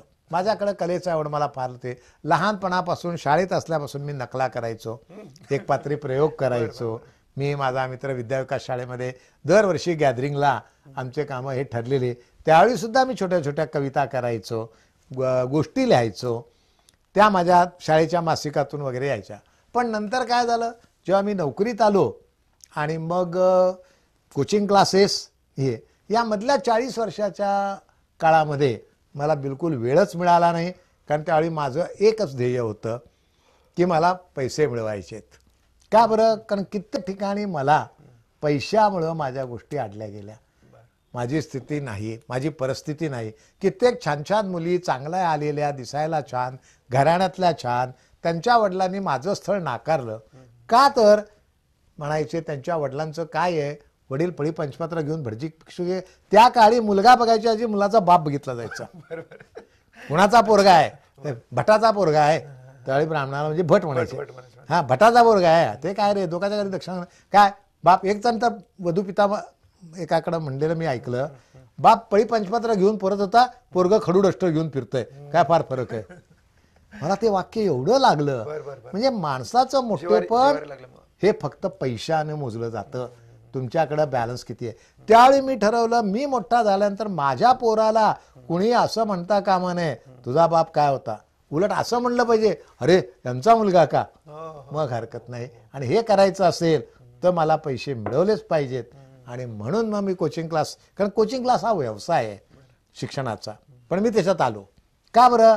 मला पैसे मिळवायचे होते. आणि मग जेव्हा माझे पैसे मिळवून झाले, माझं इप्सित साध्य झालं, माझा बंगला, नोकर, गाडी सगळं झालं, मग मी ठरवलं नाही, चला आता आपण पुन्हा पहिल्या मार्गावर यायचं. आणि माझा कोचिंग क्लास, तुम्हाला असे वाटेल, ज्यावेळी मी बंद केला, शाळा सुरू झाली, कोचिंग क्लास माझे चालू होते. त्या वर्षी माझी 1 कोटीची उलाढाल होती. पण मी एका रात्रीत कोचिंग क्लास बंद केले. मला एका मित्राने आश्चर्याने विचारलं, तुमचं एवढं चबर मुलगा आहे, तो तिकडे लक्ष देतोय, तू का कोचिंग क्लास बंद करतो, एवढा पैसा मिळतोय. मला मी म्हटलं, मी कोचिंग क्लास पैसे आधी मिळवायचे काढला, आता मी काय उद्देशाने शाळा काढतोय, मुलांना कोचिंग क्लासची गरज नाही आणि मीच कोचिंग क्लास घ्यायचे, हे मला पटत नाही. ज्यावेळी मी शाळा सुरू करायसाठी एका शिक्षणाधिकाऱ्याकडे गेलो आणि त्यांना अर्ज दिला, आम्ही फॉर्म भरून दिला, तेव्हा त्या शिक्षणाधिकाऱ्याची मुलं माझ्याकडे ट्युशनला येत होते. त्यांनी काय म्हणावं, मला पहिलं वाक्य तुम्हाला आश्चर्य वाटेल, सर तुम्हाला अवदसा आठवली का म्हटले. म्हटलं का असं का म्हणताय. हो म्हणले, सर माझी 3 पोरं तुमच्या क्लासला आहेत, तुमचं इन्कम किती आहे मला माहिती आहे म्हटले. बरं का. अहो मी म्हटलं त्याला तुमचं काय, आमच्या सगळ्याच पोरांना आमचं इन्कम माहिती असतं, कारण पोरं वर्गात बसल्या बसल्या कॅल्क्युलेशन करतच असतात. 100 मुलं गुणिले इतके गुणिले इतके, अबे सरांना इतके पैसे मिळते बे, ते पोरं बोलतच असतात. म्हणलं मग म्हटलं एवढं पैसे मिळणारं साधन सोडून, हो शाळेमध्ये काय पैसे मिळत नाहीत बरं का. त्यांनी मला सांगितलं, शाळा ही सरकारी हे असतं, तिथं नियंत्रण असतं, तिथं तुम्हाला फी जास्त घेता येत नाही, सगळे नियम कडक आहेत, तुमचं असं हे आणि ते तुम्हाला प्रॉफिट घेता येत नसतो, तिथं ट्रस्ट आहे, ट्रस्टमध्ये म्हणते का करता म्हटले. त्यांना मी म्हटलं, साहेब ठीक आहे, तुम्ही मला हे म्हणताय, माझं नाव आहे, चांगलं झालं, केलं, मी पैसे मिळवले, उद्या मी गेल्यानंतर 4 दिवस लोक लक्षात ठेवणार, काय म्हणणार, हा एक ते ट्युशनवाले एडी जोशी होते, ते गेले, 4 वर्षांनी विसरणार. आता मी शाळा काढली, कॉलेज काढणार, हे करणार, माझ्या नावच्या स्मृती कायमच्या राहणार. मी जरी गेलो तरी पिढ्यानपिढ्या A D Joshi high school, A D Joshi college हे राहणार आहे म्हटलं. आणि सगळी कामं केवळ स्वतःसाठी करायची नसतात साहेब, म्हटलं समाजासाठी करायचं असतं. आपण समाजाचं एक देणं असतो, जसं आपलं मातृऋण पितृऋण आहे ना, तसं समाज ऋण आहे. मी चांगली पोझिशन घेऊन माझ्या मातापित्याला सुख दिलं, त्यांना गाडी दिली, बंगला दिला, त्यांना सगळ्या सोयी दिल्या, माझं मातृपितृऋण फिटलं. पण आता मला समाजाचं ऋण फेडायचं आहे. आणि तुम्हाला आश्चर्य वाटेल, गेल्या 2 वर्षापूर्वी आमच्याकडे पहिल्या आलेल्या मुलीला मी 1 लाख रुपये बक्षीस दिलं होतं. आणि एक गरीब विद्यार्थी IITतून त्याला पैसे नव्हते, त्याच्या पहिल्या वर्षाची 1.5 लाख रुपये फी आम्ही भरली. मी 1 लाख स्वतः दिले, 50,000 माझ्या स्टाफने दिले. हे जे आम्ही काम करतोय, मला वाटतं हे समाजाच्यासाठी की तळातला विद्यार्थी सुद्धा वर आला पाहिजे, तो पुढे गेला पाहिजे, हे जे मला समाधान आहे हे महत्वाचं आहे. ती मी आज सामाजिक बांधिलकी पैसा हे साधन आहे, साध्य साध्य नाही, नाही, साध्य साध्य नाही. हे तुम्हाला आजच्या ह्या जगाला पटणं जरा काय? अवघड अवघड असतं. असतं. त्याच्यामुळे हे सगळं खेळ बरं. होत चाललेला आणि त्यामुळे मग मला या कविता सुचत गेल्या, मी लिहित गेलो. कधी कधी आम्ही मित्रमंडळी बसलो, मी शीघ्र कवी आहे, लगे पटकन बसल्या जागी मी कविता करतो, चारोळी करतो. सगळे मला म्हणतात काय यार तू किती मस्त, ज्यावेळी आम्ही करतो. कारण साहित्याची आम्हाला खूप आवड, कारण लहानपणी आम्ही खूप साहित्य वाचलंय, खूप कविता वाचलेल्या आहेत. सर ती माता आणि माती नावाची तुमची कविता आहे. हो हो ती जरा आम्हाला सादर करा. हो नक्की. नाही खरोखर तुमच्या अशा गर्भाशा कविता आहेत तुमच्या. म्हणजे आम्ही प्रत्येक मला दुसरं एक असं नेहमी म्हणायचं असतं की कवींनी कविता लिहिताना कवितेमध्ये नुसतं शब्दबंबाळ, अलंकार आणि काहीतरी निसर्ग किंवा हे असू नये, तर त्या कवितेमधून काहीतरी तुम्हाला सांगता आलं समाजाला बोध देता आला पाहिजे. त्याला पाहिजे. 4-5 आवळीच्या कारण कवितेमध्ये म्हणजे जे देखे रवी ते देखे कवी हे जे म्हणतात ना, तेव्हा कवीनं काहीतरी दाखवलं पाहिजे. जर तुम्हाला रवीला जे दिसतंय तो तुम्हाला सगळं दाखवतो, मग जे न देखे रवी ते देखे कवी असं जर तुम्ही म्हणता, तर कवीनं वाचकाला पुढे नुसतं शब्दबंबाळ मांडू नये. 6 ओळी झाल्यानंतर शेवटच्या 2 ओळी अशा पाहिजेत की ज्याच्याने त्याला अरे याला काय म्हणायचं हे कळलं पाहिजे. जोर का झटका धीरे से लगे म्हणतात तसं. काहीतरी त्याच्यात त्यांनी द्यावं, त्यातलं मर्म कळावं, जीवनाचा मार्ग कळावा, हे हा उद्देश कवीचा असावा असं मला वाटतं. आणि कविता ही मानवाच्या भावभावनांचं प्रतीक असते. आणि कवी हा त्याचं प्रतिनिधित्व करत असतो. कविता 2 ओळीची पण असते, 4 ओळीची असते, 4 पानाची असते आणि खंडकाव्य पण असतं. कवी संजीव म्हणायचे ना, आयुष्याची केली होळी तेव्हा सुचल्या 4 ओळी. करेक्ट. आणि हे तुम्हाला सांगतो, कलाकार हा जन्मजात असावा लागतो. पण हे सगळं काही आपल्याला शिकून घेता येतं. मग कवी हा तुम्हाला कवी नाही, सगळेच लेखक, कवी, कलाकार, वादक, नृत्यकार सगळे हे तुम्ही शिकून डॉक्टर, इंजिनियर, कलेक्टर, कमिशनर बनू शकता, पण तुम्ही शिकून ऍक्टर बनू शकत नाही. तुम्ही शिकून कवी बनू शकत नाही. कवी हा जन्मतात पाहिजे. तुम्ही शिकून डान्सर होऊ शकत नाही. ते डान्स तुमच्या अंगातच आला पाहिजे. गाणं लागलं की तुमचे पाल तालात हल्लेच पाहिजेत, तरच तुम्ही डान्सर होता. हा, आता त्या कलेला पॉलिश करून गुरु पाहिजे, मग ते करून तुम्ही डेव्हलप करून कलाकार होता. पण कला असल्याशिवाय कलाकार होत नाही. आणि कला ही कुठं शिकून येत नाही, ती तुम्हाला आतून यायला पाहिजे. ती जेव्हा येते मग ते सुचतात शब्द. कुठून आले तुम्हाला एखादा कला का हो, तुम्हाला कसं सुचलं सांगा बघू. हे असं नसतं. ते जसं आपण आता भविष्य करतो, मी एक उत्तम भविष्यकार पण आहे. खूप मोठा भविष्याचा मी अभ्यास केला आहे. शाहू मोडकच्या हस्ते माझा 1970 साली सत्कार झालाय. मला ज्योतिष विशारद पदवी आहे. मी किती मग मला लोक माझ्याकडे यायचे, भविष्य विचारायचे. मग मी त्यांना सांगायचो की भविष्य हा एक अंधारात दाखवणारा कंदील आहे. बाबा रे, हे अशा वाट आहेत, हा उजेड आहे. ज्योत ईश म्हणजे ज्योतिष, ईश्वराने पाठवलेली ज्योत म्हणजे ज्योतिष. मग ती ज्योत काय, एखादी ज्योत काय आपण चालू काय दाखवते ते सांगा आपल्याला. रस्ता, हा रस्ता कसा आहे, हा रस्ता कसा आहे, हा रस्ता आहे. पण चालायचंय कोणाला? आपलं स्वतःच. ज्योतिष काही तुम्हाला तुम्हाला काय सांगतो, बाबा रे हे असं जातं, हे असं जातं, असं आता तू ठरव, मार्गदर्शक. हा, तसं आहे. मग तसं काय जातं, आतून आपल्याला यावं लागतं. तशा या कविता याच्यात तर माता आणि माती एक कविता ही आपल्याला वाचून दाखवतो. आपल्या जीवनाचा प्रवास, आपल्या जीवनाचा प्रवास मातेपासून मातीपर्यंत, मातेपासून मातीपर्यंत 9 महिने पोटात वाढवून, 9 महिने पोटात वाढवून आपल्याला या जगात आणते ती माता. आयुष्यभर जगण्यासाठी अन्न, वस्त्र, निवारा पुरवते. आपला प्रवास संपताच आपल्याला पोटात घेते ती असते माती. आपल्याला आयुष्यभरासाठी लागणाऱ्या गोष्टी कोण देतं? माती देते. अन्न मातीत उगवतं, कापूस मातीत उगवतो, घर आपण मातीवर बांधतो, जमिनीवर बांधतो, माती लागते घर बांधायला सुद्धा. हे सगळं कोण देतं? माती. माता आणि मातीचा आदर राखा. म्हणून काय केलं पाहिजे प्रत्येकाने, कारण मातेमुळे आपण आलोय, मातीमुळे जगलोय आणि संपल्यावर मातीतच गेलोय. म्हणजे याच्याशिवाय आपलं जीवन नाही. माता आणि मातीचा आदर राखा. मातेला अव्हेरू नका, मातीला लाथाडू नका. मातेला अव्हेरू नका, मातीला लाथाडू नका. आयुष्य आणि मोक्ष या दोघातच समावलेलं आहे. आयुष्य आणि मोक्ष या दोघातच समावलेलं आहे. मानवी जीवनाचं मूळ हेतूच मोक्ष आहे. काय आहे तो तुम्ही एका 4 काय वेळेमध्ये चांगलाच हे केलं. हे कशा प्रकारचं आपलं हे असावं हे महत्वाचं. म्हणजे जीवनाचं तत्वज्ञान सांगणारं हा. आणि ते पण छोट्या छोट्या ह्याच्यात की त्याला प्रत्येकाला कवीचं जे तुम्हाला खेळणे एक नावाची कविता आहे तुमची. खेळणे तेच आता मी तुम्हाला म्हणणार होतो. आपण पाहतो नेहमी एखादा लहान मूल असलं, लहान मूल जे आता कुठलंही खेळणं दिसलं की ते खेळत बसतं, त्याला ते आवडत असतं. मग ते दाबतं, फेकतं, चाटतं, त्याला खातं, सगळं त्याच्याशी वेगळं करतं. तसं आपल्याला बघा, आपलं लहान बाळ हे आपल्याला खेळणं असतं खेळणं असतं.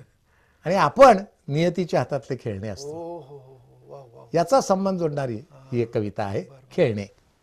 आपण लहान मुलांना खेळतो ना, नेते आपल्याला खेळवते. करेक्ट. ते पहा, लहान बाळाला खेळणे प्रिय असते. लहान बाळाला खेळणे प्रिय असते. त्याच्याशी खेळत खेळत ते आपला वेळ घालवत असते. त्याच्याशी खेळत खेळत ते आपला वेळ घालवत असते. मोठ्या माणसाला लहान बाळ खेळणे असते. बर बर बर. मोठ्या माणसाला लहान बाळ खेळणे असते. गमती करून माणूस त्याला हसवतो. गमती करून माणूस त्याला हसवतो. भीती दाखवून लगेच त्याला रडवतो. भीती दाखवून लागून त्याला लगेच रडवतो. ते बिचारे हसता हसता रडते. ते बिचारे हसता हसता रडते आणि लगेचच रडता रडता हसते. आणि लगेचच रडता रडता हसते. तक्रार कधी करत नाही. तक्रार कधी करत नाही. हसणे रडणे सारे काही सहन करते. हसणे रडणे सारे काही सहन करते. नियती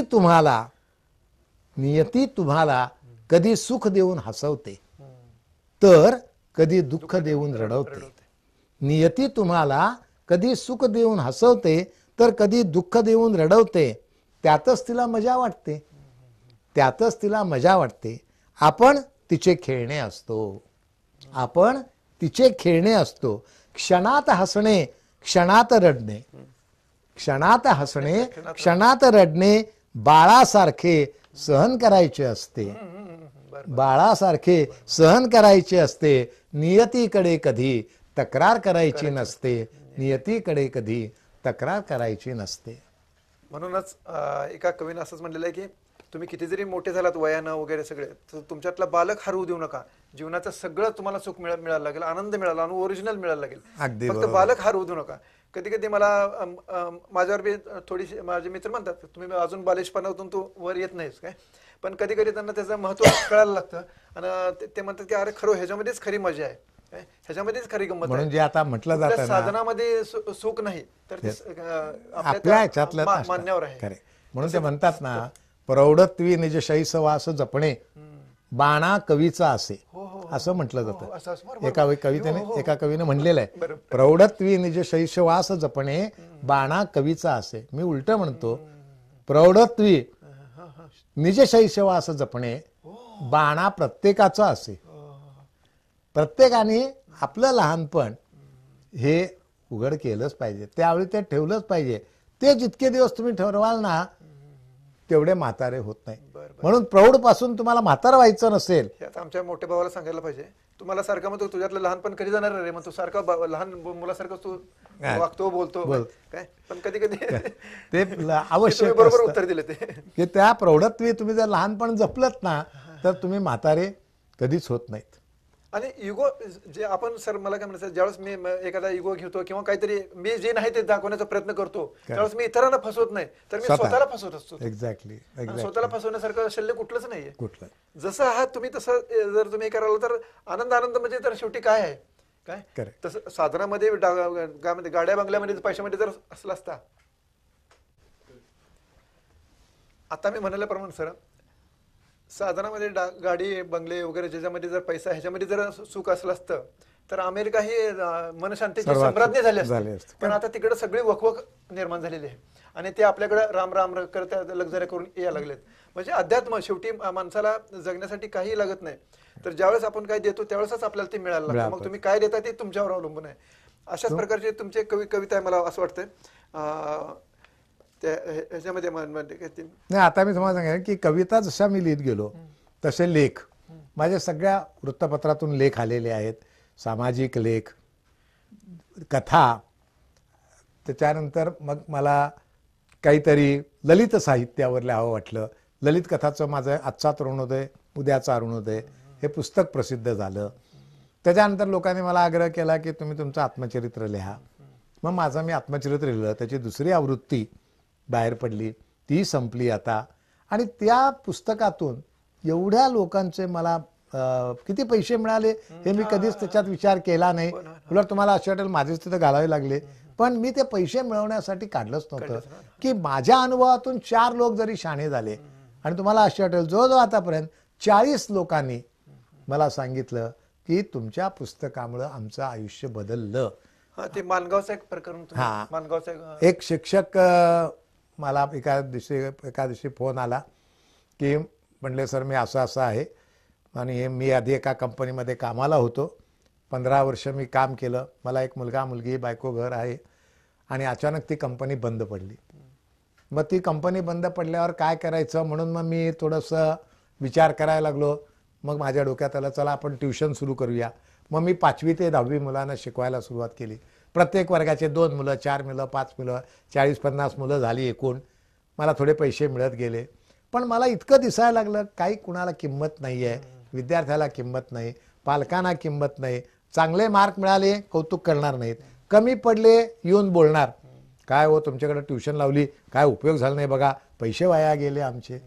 त्यामुळे मी एवढा फ्रस्ट्रेट झालो होतो की मला आता जगण्यात काही अर्थ नाही आहे, मला हे नाही, मी आत्महत्या करावी, आत्महत्यापर्यंत पोहोचला होता इतकं विचारलं. आणि अचानक अशा फ्रस्ट्रेट असताना लायब्ररीत गेलो. तिथं मला पुस्तकं पाहताना तुमचं पुस्तक दिसलं. मी पुस्तक आणलं, रात्रभर बसून वाचून काढलं. 5 तास लागले मला. ते पुस्तक वाचल्यानंतर मला असं जाणं झालं की एवढ्या कष्टातून, एवढ्या त्रासातून, एवढ्या दुर्धर प्रसंगातून एक माणूस जर एवढ्या संस्था चालवतो, मला तर फक्त माझी एक बायकोन 2 पोरं सांभाळायची आहेत, तेवढी सांभाळता येत नाहीत का, हे मला माझ्याबद्दल एकदम हे निर्माण झालं त्या शिक्षकाने. आणि त्याने सांगितलं सर त्यात मी सगळं सोडून दिलं. आणि मी सरांनाही करतो, त्यांना आठवणीत राहणार नाही. निरूपणकार विवेकजी घाडसासे साहेबांनी हे पुस्तक अक्षरशः एका बैठकीमध्ये एका रात्रीमध्ये वाचलं. आणि त्यांनी म्हटलं की माझ्या आयुष्यामध्ये असं पुस्तक मी कधीही वाचलेलं नव्हतं एकाच ह्याच्यामध्ये. आणि त्या पुस्तकानं माझ्या एवढा प्रभाव पडलाय. मला वाटतं की हा प्रसंग सराकडूनच आपण ऐकावा. त्याच्यापेक्षाही मी सांगेन ठीक आहे विवेक घाडसासी वगैरे तर मोठी लोक आहेत. आणखी हा जसा प्रसंग पाहिला रात्री 11 वाजता मला एक दिवशी एका महिलेचा फोन आला आणि ती रडतच होती. सर मला तुम्हाला भेटायचं आहे म्हटले, मला जरा काही माझ्याबद्दल सांगायचं आहे. म्हणलं या उद्या ऑफिसमध्ये या बेटा. त्या महिला माझ्याकडे आल्या, त्या रडतच होत्या. मग त्यांनी सांगितलं की माझे पती चांगल्या मोठ्या हुद्द्यावर नोकरीला आहेत, एक मुलगा इंजिनिअरिंगला शिकतोय, मुलगी मेडिकलला शिकते, आणि एक मुलगा तुमच्या शाळेत आहे 8वीत आहे, बंगला आहे, गाडी आहे, सगळं आमचं छान आहे म्हटली. पण मला अस्थम्याचा त्रास आहे आणि त्या अस्थम्याचा अटॅक सारखा येतो, आणि तो अटॅक आला की मला इतकं असह्य होतं, आणि मग मी सारखं घर डोक्यावर घेते, सगळ्यांवर ओरडते, सगळ्यांवर रागावते, सगळं घर डिस्टर्ब होतं. पण मी तरी काय करू, माझा जीव वर खाली होत असतो, मलाही नाही लाज आहे. मग असं चालायचं, सारखं महिन्यातनं येणार. इतकं कंटाळा आला होता म्हणली मला आयुष्याचा की काय हे त्यापेक्षा मेलेलं बरं. रोज प्रार्थना करत होते. आणि असं करता करता तुमचं पुस्तक मला कुणीतरी आणून दिलं आणि मी ते वाचलं. दिवसभर वेळ लागला मला, म्हणजे दामाने त्रास होत होता, हे होता, ते वाचलं. आणि त्यातलं एक वाक्य तुमचं असं होतं, आपल्या वाट्याला आलेलं दुःख हे फक्त आपलं आहे, त्याला दुसरा कोणीही जबाबदार नाही, ते आपल्याला सहन करायचं आहे, त्यातून आपली सुटका नाही. तुमच्या पत्नीच्या आजाराबाबत जे लिहिलं होतं, तुमच्या पत्नीनं जे सहन केलं होतं, ते जे लिहिलेलं होतं, आणि तुम्ही जे त्यातला निष्कर्ष काढला होता, ते बघून मला एवढंच जाणवलं हे खरं आहे.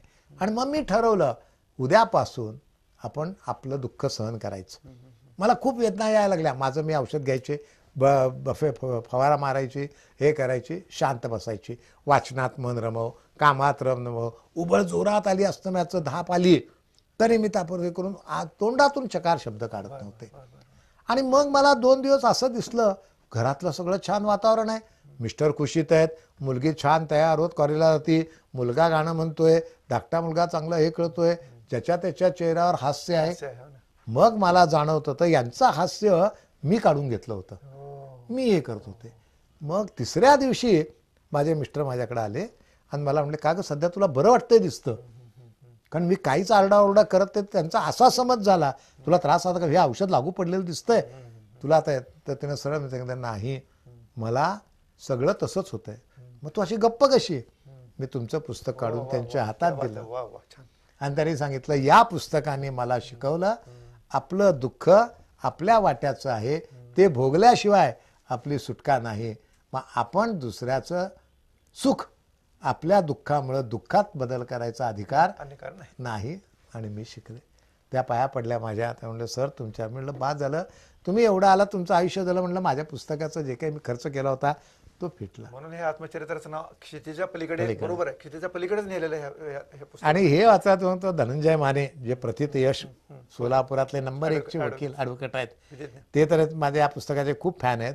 तर त्यांनी मला एकदा, सर तुम्ही आत्मचरित्र लिहायला फार घाई केली म्हटले, तुमचं अजून आयुष्य खूप आहे, त्यामुळे तुम्ही आता क्षितिजा पलीकडे पार्ट 2 काढा. असं त्यांनी मला एक प्रेमळ सल्ला दिला.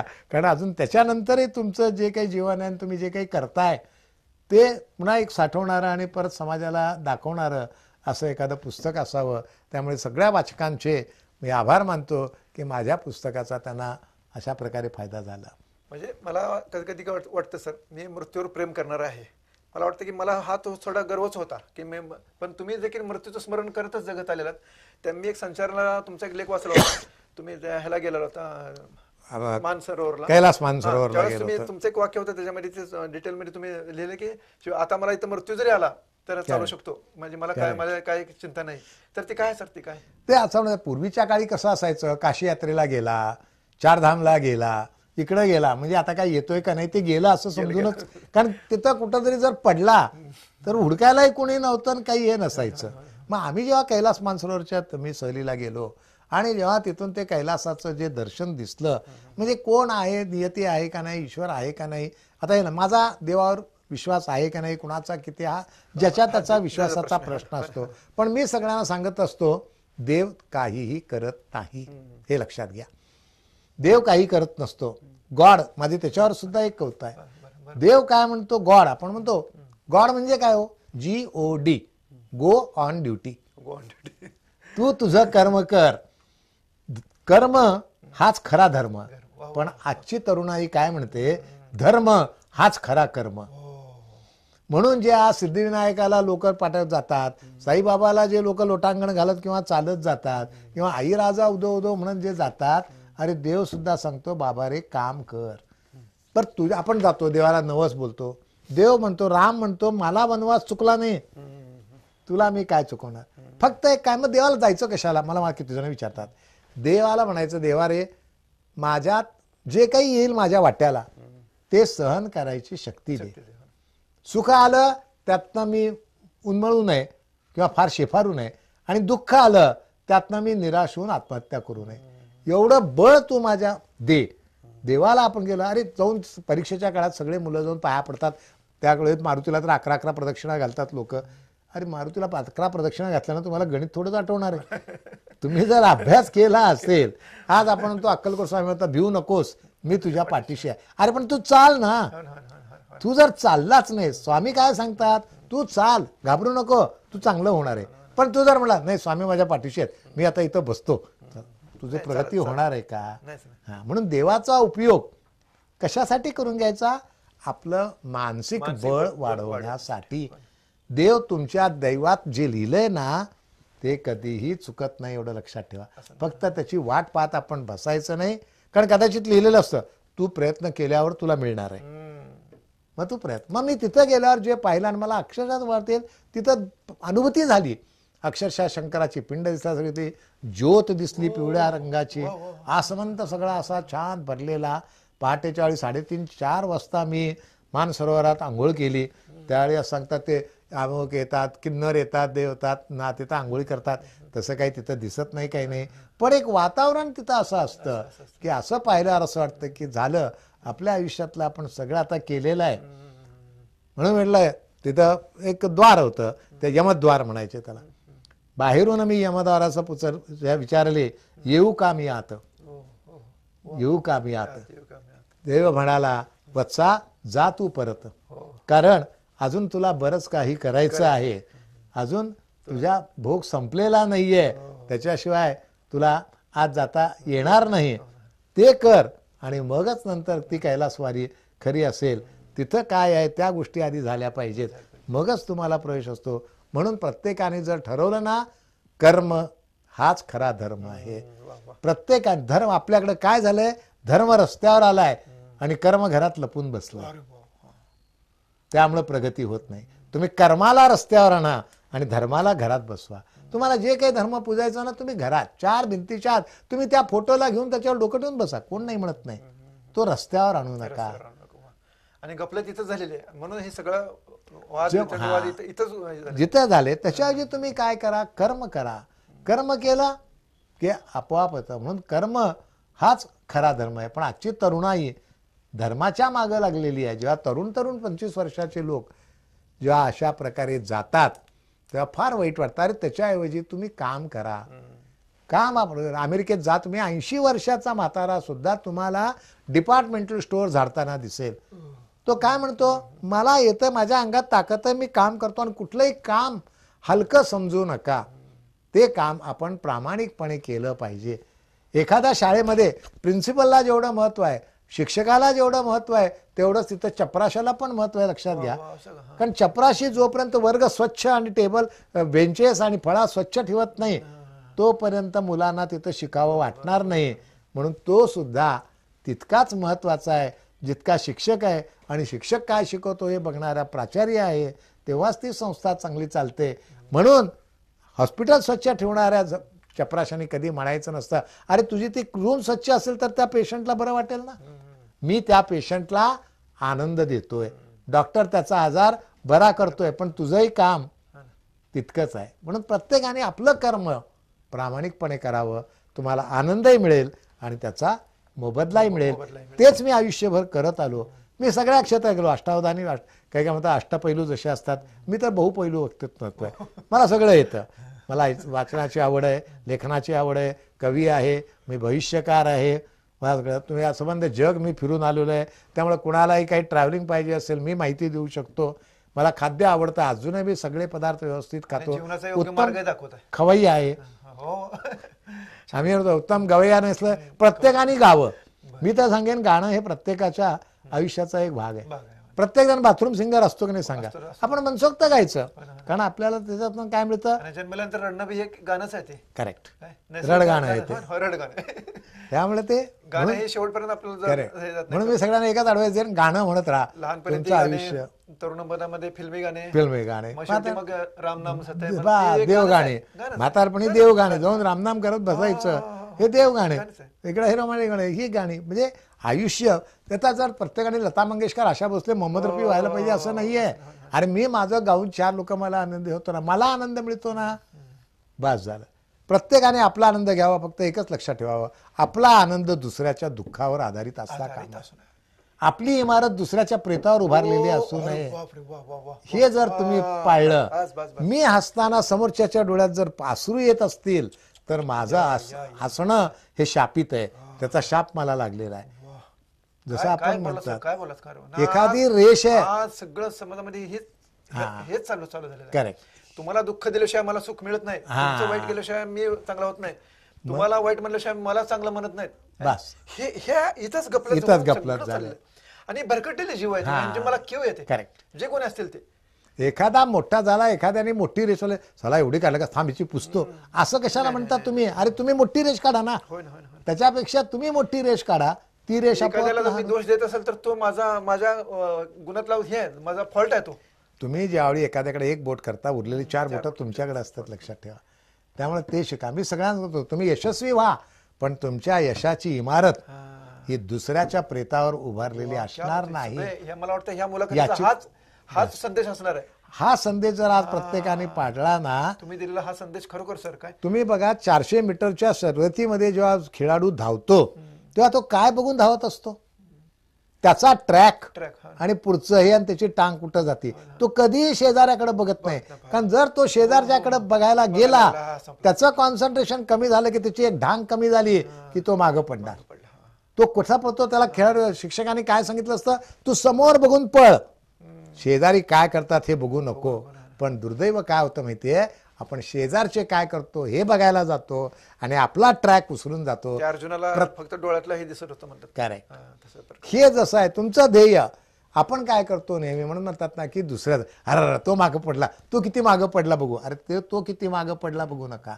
मी वर्गात मुलांना सांगत असतो, शेजार तुमच्या मित्राला किती मार्क मागच्या वेळेक्षा पडले हे बघू नका, तुम्हाला किती वाढले किंवा कमी झाले. स्पर्धा करा पण कुणाशी माहितीये, स्वतःशीच करा. बस तुम्ही आपोआप दुसऱ्याच्या पुढे जाता. मला मागच्या वेळी 90% पडले होते, मी यावेळी मिळून 95% करणार, बाद झालं. ते तुमच्या मित्राला 92 पडलेत का वर्गातल्या पहिल्या मुलाला 98 पडलेत, त्याला काय पडायचं पडू दे ना. पण माणूस काय करतो, जसं म्हणतात ना की नेबर्स वाईफ इज ब्युटिफुल. प्रत्येक माणसाला काय वाटत असतं, माझ्या बायकोपेक्षा शेजारची बायको छान आहे. अरे तुझी बायको पण खूप छान आहे, पण तिच्याकडे बघ ना. ते बघून आपण जातो आणि आपण असलेलं सुख घालवतो. तेव्हा स्वतःच व्यवस्थित पहा, तुमचं नक्कीच चांगलं होणार. मित्र आपण ऐकलं असेल सरांना, अतिशय जीवनाचं मूळ सार सांगणारे प्रत्येक वाक्य, प्रत्येक शब्द त्यांचा असा होता की आपल्याला काय पाहिजे. आणि आज आपण चंगळवाद, स्वार्थ, ईर्ष्या, द्वेष, मत्सरानं बरबटत चाललेलो आहोत आणि स्वतः बरोबर सगळ्यांचीच फरफट करत निघालेलो आहोत. अशा काळामध्ये ही सरांची जी मुलाखत आहे, मी भरपूर ठरवलं होतं की सरांना हा प्रश्न विचारायचा, तो प्रश्न विचारायचा. मात्र त्यांच्या प्रत्येक बोलण्यामध्ये माझ्या प्रश्नाची उत्तर मिळत गेली, म्हणून मला प्रश्न विचारण्याची संधीच सरांनी दिलेली नाही. हाच खरा हे आहे. आणि सरांचं एक आताचं वाक्य होतं की दुसऱ्याच्या दुःखावर तुमचं सुख उभारता कामा नये. तर या अतिशय फुलत गेलेल्या या मुलाखतीचा आपण आणि एक फक्त मी अजून एक शेवटचं वाक्य सांगू इच्छितो. आपण सकाळी तयार होताना आरशात बघतो, आरशात आपल्याला आपलं काय दिसतं, रूप दिसतं, आणि आपण पावडर लावतो, भांग पाडतो, तयार होतो. मग आपल्याला अभिमान वाटतो मी कसा दिसतो. पण आपण कसे आहोत हे जर कळायचं असेल ना, तर आपण ज्याच्याशी बोलतो त्याच्या डोळ्यात पहा. आपल्याला एखादी व्यक्ती भेटली, तिच्या डोळ्यात जर आपल्याबद्दल आदर दिसला तर आपण समजायचं आपलं स्वरूप चांगलं आहे. आणि आरशात बघितल्यावर जे दिसतं ते रूप, आणि दुसऱ्याच्या डोळ्यात बघितल्यावर जे दिसतं ते स्वरूप. त्याचे डोळे जर रागाने लाल झाले तर तुम्ही समजायचं त्याच्या डोळ्यात तुमच्याबद्दल द्वेष आहे, राग आहे. म्हणजे तुमचं स्वरूप वेगळं आहे आणि रूप वेगळं आहे. म्हणून रूपासाठी आरसा पहा, पण स्वरूपासाठी समोरच्याच्या डोळ्यात पहा, आणि त्याच्या डोळ्यात कसे आनंदाचे भाव येतील हे तुम्ही बघा. तुमचं आयुष्य सुखी होणारच. हा जो मूळ मंत्र आहे सरांनी दिलेला, खरोखरच अतिशय आपल्याला उपकारक ठरणार आहे. नवे नवे हा आपला मूळ मंत्र जर आपण हे करलो तर सगळ्या समाजाचं नंदन व्हायला काही वेळ लागणार नाही. तर मी सरांना ही मुलाखत म्हणण्यापेक्षा एक दीर्घ काव्यच होतं मुक्तछंदातलं, असं मला वाटतं. कविता म्हणजे तर काय आहे हो, कविता म्हणजे इतरांचा विचार जे करते, इतरांच्या दुःखाचा, वेदनांचा जे विचार करते तीच कविता. तर असो, तर मला सरांना मी शेवटच्या ह्याच्यामध्ये एक विनंती करतोय, सर तुमच्या काव्यसंग्रहाचं लवकरात लवकर येणं फार गरजेचं आहे. झालं तर तुम्ही काय काळजी करण्याचं कारण नाही, त्याचं सूत्रसंचालन, संयोजन मी सगळंच करेन, निश्चित प्रस्तावना लिहिन. आणि तुम्हाला टेन्शन येत असेल ते विना मानधन करतो मी, एक सेवा म्हणून. खरोखरच काय, कारण तर अशा कविता आज मराठी साहित्य क्षेत्रामध्ये येण्याची फार गरज आहे. कारण का तर मराठी समृद्ध होते म्हणजे नेमके काय, तर दुसऱ्यांच्या भावनांचा, दुसऱ्यांच्या जीवनाचा विचार करते ती कविता आज मराठीमध्ये येणे फार गरजेचे आहे. मी सरांना शुभेच्छा देतोय. आणि सर खरोखरच आपण या दीर्घ काव्य अशा मुलाखतीमधून मला जो काव्यानंद दिलेला आहे तो यासाठी मी आमच्या कलादर्पण मार्फत, या वृत्तदर्पण मार्फत आपणाचे अतिशय आभार मानतो. आणि अंतःकरणपूर्वक तुम्हाला पुढील जीवनासाठी, दीर्घायुष्यासाठी मी प्रार्थना करतो. धन्यवाद. मी आपला आभारी आहे. या कार्यक्रमात मला आपण बोलवलं आणि माझं दर्पणामध्ये माझं स्वागत केलं, आणि जे काही माझे विचार आहेत ते मी इथं मांडले. या दर्पणात सर्व आपण प्रेक्षकांनी चांगला प्रतिसाद द्यावा, आणि त्यातून काही घेता आलं तर जरूर घ्यावं, आणि तसं मला कळवायला सुद्धा हरकत नाही. धन्यवाद. वृत्तदर्पणच्या कार्यालयामध्ये आज प्रख्यात कवी आणि शैक्षणिक क्षेत्रातले तज्ज्ञ असे ए.डी. जोशी आपल्या वृत्तदर्पण स्टुडिओमध्ये आज आलेले आहेत. आपल्याकडे कलादर्पण कार्यक्रम म्हणून देवेंद्र आवटी यांच्या सानिध्यात तो चालू असतो आणि वेगवेगळे मान्यवर आपल्या कला क्षेत्रातली वेगवेगळे अनुभव ह्या वृत्तदर्पण न्यूज चॅनलच्या माध्यमातून शेअर करत असतात.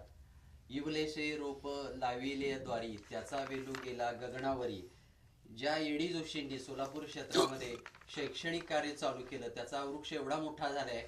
आज त्यांच्या शैक्षणिक वेगवेगळ्या संस्था आहेत. पेट्रोलियममध्ये त्यांचं आहे. आता नुकतंच त्यांनी लोणावळ्यामध्ये एक शैक्षणिक संस्था उभी केली आहे.